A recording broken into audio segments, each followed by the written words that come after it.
In endurance performance, heat balance refers to the body's attempts to maintain homeostasis between heat generated and heat lost via environmental and biological factors. An endurance athlete will generate a substantial amount of heat themselves via bodily processes, just in terms of energy production and force production, as well as factors like friction and things like that in the environment. And they can also generate heat via environmental factors like radiation from the sun, conduction from the heat in the air, convective losses, evaporative losses on the cooling side. And the body has mechanisms in terms of balancing, namely sweat and evaporative cooling.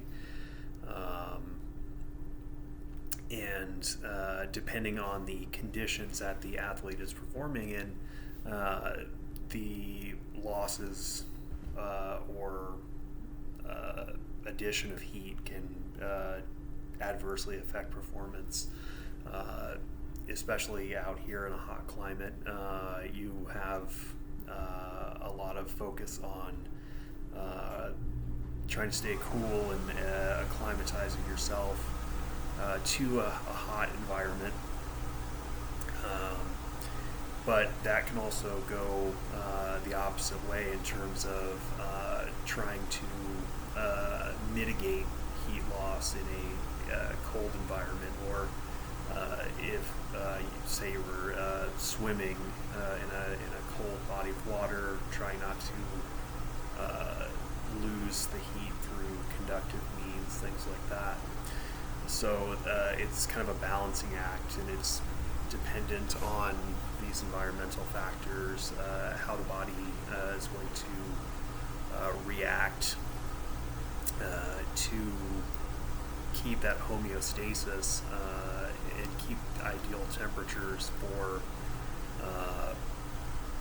being able to perform optimally. As you shift too far to one side or the other on that continuum, you'll start to see performance degradation with heat. You risk heat stroke, things like that. And then on the other end, you have risks of conditions like hypothermia when your body temperature sinks too low. And there's been great studies kind of showing the drags on performance at either end due to these environmental factors.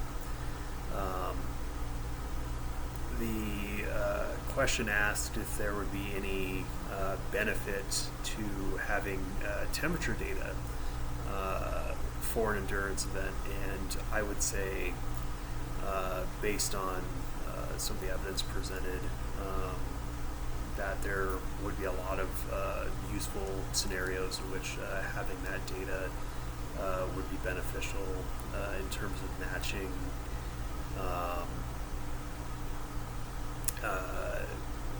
performance to a specific body temperature, and seeing if certain measures taken were effective in terms of heat acclimation.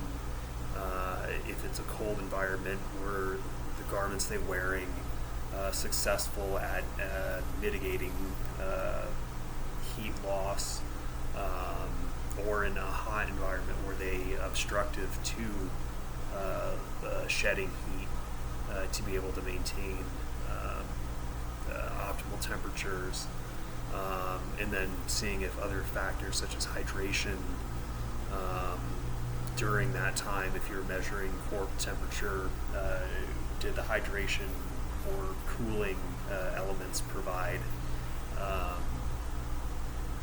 adequate positive effects. So there's definitely a case to be made that that would be a valuable tool to have insight into um, the real-time happenings of an endurance athlete.